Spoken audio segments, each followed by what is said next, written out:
The Supreme Court has overturned Roe v. Wade. How do you feel? It saddens me greatly to realize cops will not save living, breathing children from scenarios in a school but will spend 100% of their resources to track down a woman who had an abortion. Deleted. While not American, I'll be watching the aftermath unfolding with some anxiety. This flavor of insanity is often contagious. I think I'm having a panic attack. I was just told my pregnancy isn't likely to be viable at the end of last week, but there is still a heartbeat. I don't know what this is going to change for me in literally the next few days. I have an appointment at 1 to help determine if we need to terminate it, but now I'm not sure what options I have. I am so scared and angry. It's just the start. Clarence Thomas wrote today that contraception and gay marriage are next. The court is giving you guns but taking away everything else.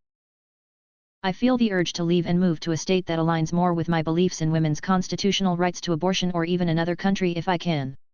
I feel angry, sad, and scared. Being a woman in this country is becoming a living nightmare. As a healthcare worker, this is going to be a fucking nightmare. I'm legitimately scared about what ends people will go to without safe options for birth control. Our healthcare system is stretched thin as is, and emergency medicine is a rubber band barely holding it together. I don't like the implications of how this can potentially break something so damn fragile, especially after the fallout of the COVID pandemic. If you think only women are affected by the abortion ban, you are wrong. Forcing babies into poverty will only increase crime rates because children and adults of low economic status have more incentive to join gangs and commit crimes. Imagine trying to buy a house or get a job with all of the extra competition in this f***ing economy. Imagine trying to have a kid with your wife, but there are medical complications which make your fetus non-viable, requiring an abortion, and she dies for no reason. People you know personally will be affected and may die or suffer immensely as a result. This affects the entire country in a very negative way. You might think this won't affect you because most of us never lived in a reality where abortion was banned federally. All it takes is bad luck for it to affect you. I feel like I'm watching my country fail in real time, at accelerating speed. I grew up in the Bible Belt, and overturning Roe v. Wade was one of the most prominent talking points from politicians campaigning in the area. The dog caught the car. I didn't think it would happen. What will they run on now? I'm kind of afraid to find out.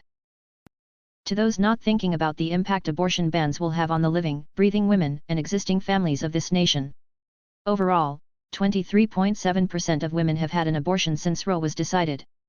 That number has dropped to around 18% for women in recent years due to better availability of contraception and more complete sexual education, even if via internet. If you truly care about reducing abortion, this is where to concentrate your effort. Those wanting Roe overturned and abortion criminalized are in the minority, 30% and 20%. This prohibition is not the will of the people. Those who think their lifestyle means it can never happen to them, look around you. Every fourth woman you see has made the choice to end a pregnancy. In your church. In your school. In your friend group. In your family.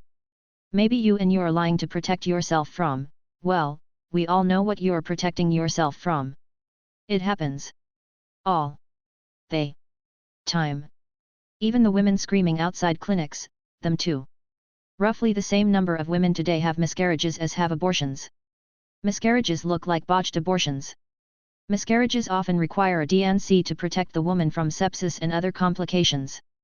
A D&C is an abortion. If you think your wife, your daughter, yourself, will be treated well by medical personnel because not me, I suggest you read some of the pre-Roe horror stories. About 40% of women will be directly and negatively impacted by this intrusion. None of that 40% owe you a single cell of their body. At any given time there are over 100,000 children waiting to be adopted in the US. There's no shortage of children to adopt. The women most likely today to abort are those of us most in need. Poverty-stricken women, often women of color, in their 20s or 30s, often having children already, who don't have access to decent healthcare, education, or contraception, who work constantly and still need assistance just to feed the children she has, these are the women most impacted. The US has the worst maternal mortality rate of the developed world. Women of color die at 3 times the rate of white women. For those thinking I don't want to pay for, insert favorite soapbox, you already pay for it, one way or another. As a community, we all do. The only question to answer is, does the community spend to educate and lift everyone up? Or does the community spend to shame, demonize, imprison those with the least? Note to self, invest in privatized women's prison, it will soon be boom time. Hesitant face, the clerk checking out your 99-cent plastic bowl from Walmart is likely working as many jobs and/or hours as possible only to still need public assistance to feed their children, that they then get shamed for needing/having.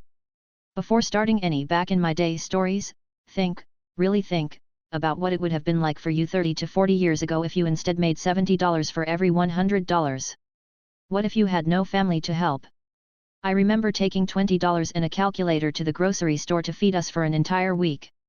Because that's all I had. Now take that $20 away and another $100 for good measure. That's where today's poor live.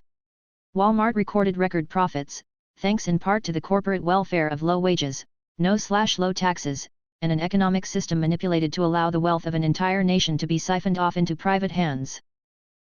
Sick. My friend had 3 miscarriages this year, 2 of which required abortions for her health and future fertility. Women and babies will die. People will lose mothers, wives, girlfriends, daughters, granddaughters, the list goes on. More children will be born only to be abused and neglected. The fallout will be more wide-ranging and insidious than we can even anticipate. I'm also violently angry. I feel terribly sorry for the waves of unwanted children that are forthcoming. This will not stop abortions. This will stop safe abortions. Edit, why am I getting all these replies about gun control? Just hoping the pro-lifers out there are making space in their homes for all the kids they plan on adopting. What improved your life so much, you wished you did sooner? I stopped living my life just waiting for the weekend. When you work 5 days a week and have just 2 off, it's not good to be always waiting for those 2 days. You can plan something meaningful or fun every day, even if it's just a small thing. Flossing. Actually, I use a water pick now. Now my hygiene and cleaning visits are a breeze, and I haven't had a cavity in years. Just packed up and moved thousands of miles away. Left everything behind and just started over. Besides some debt, a suitcase, and contacts for only the non-toxic people in my life, it's been an extremely liberating experience. And looking back, nothing was really preventing me from doing it sooner, no real reasons at least, I just kept coming up with excuses not to do it until one day I couldn't think of one. Not everyone can afford this, but moving closer to work. My commute went from 45 miserable minutes in traffic glaring in hatred at the tail lights in front of me to a pleasant 15-minute bike ride. I got an hour of free time every day and better health. Got a proper diagnosis. I think a lot of people that for years questioned themselves what's wrong with me? When they finally got diagnosed, it's a big relief and changes a lot in a better way. Bachelor degree at 47 years old. Master degree at 50 years old. Doubled my salary in 4 years, from just getting by to on track for retiring at 60. Exercise every day. Anxiety and depression are much easier to manage, and I got some confidence I haven't had in years. Low impact cardio. Fuck, I love to run, but it destroyed my legs. I can swim my little heart out, smiley face. When I was told that I would lose my eyesight, it made me pay more attention to how beautiful the sky was. I can still see and I enjoy watching the clouds on a level I can't even explain. Edit, thanks to everyone for the love, you all have made me very happy. Finally talking with my, then new, family doctor about my misuse of decongestant nose spray. He told me it's a common issue and that there is help. 1.5 years of tapering off and 2 surgeries later I used bad nose spray for the final time. I could kick myself for not talking about it for more than 20 years. Edit, I am working my way through the comments and questions. I posted it before going to bed and didn't expect much reaction, so. The addiction's name is rhinitis medicamentosa. So it's not an addiction like alcohol, in the way there's a reward system in your brain, but it's a self-sustaining process.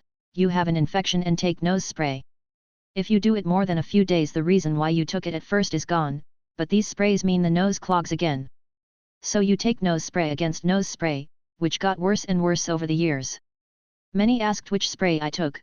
I largely gave up talking about any names in this regard.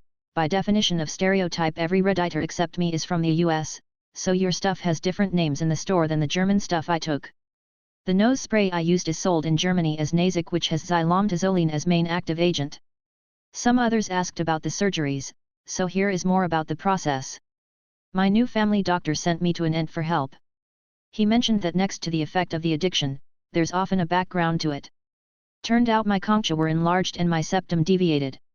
I must have broken my nose once, the aunt insisted OT must have happened although I didn't know it. Maybe when I fell off my bike as toddler or so. Both limited how much air could pass and made it even more prone to clogging, which was boosted by the misuse of Nasic. The concha were cauterized, so a small intervention, about 30 minutes and a few days sick leave, the septum deviation was corrected via full anesthesia surgery in the hospital by the end plus 2 weeks sick leave. The process took so long as the end started with tapering off by flooding the nose spray with hay fever and sea salt ones, effect, reducing bad nose spray from 5x a day to 1-2x, then cauterizing after which the nose needed to heal, reducing it to 0-1x per day, before the surgery. As the septum deviation is done in hospital I needed to wait a few weeks until I could do it, and afterwards the nose needs some weeks to heal again. I started flower gardening. Really relaxing, you will see results all summer, lots of successes and failures but failures bring improvements. And I listen to Audible books while I'm at it sometimes. Especially great if you have a desk job. Edit, it's so nice to know so many are enjoying gardening.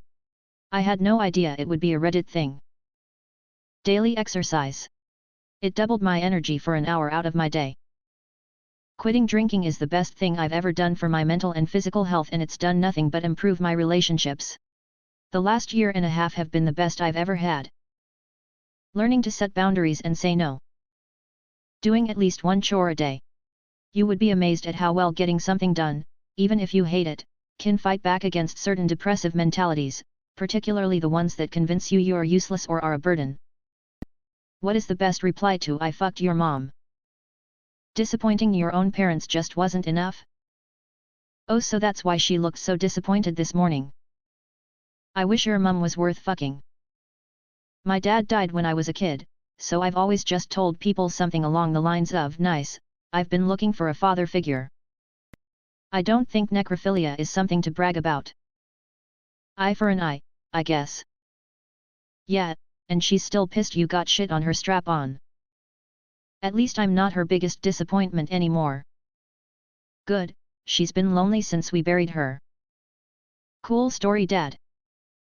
Well, I'm not fucking your mum, I've seen how her kids turn out. Now I know what she meant when she said I'm doing some charity work tonight. It's pretty impressive that you put in the effort to dig her up first. I actually used this on a bratty teenage boy who insisted he was going to fuck my mother. I'm 31. Had this happen once. Son was playing GTA online and someone used the "I banged your mom" line on him. I was standing by and heard it, so I asked my son to give me the microphone. This is his mom, and it must not have been that good because I certainly don't remember it. My son told me that the server erupted in howls and the dude just logged off. I fucked your dad.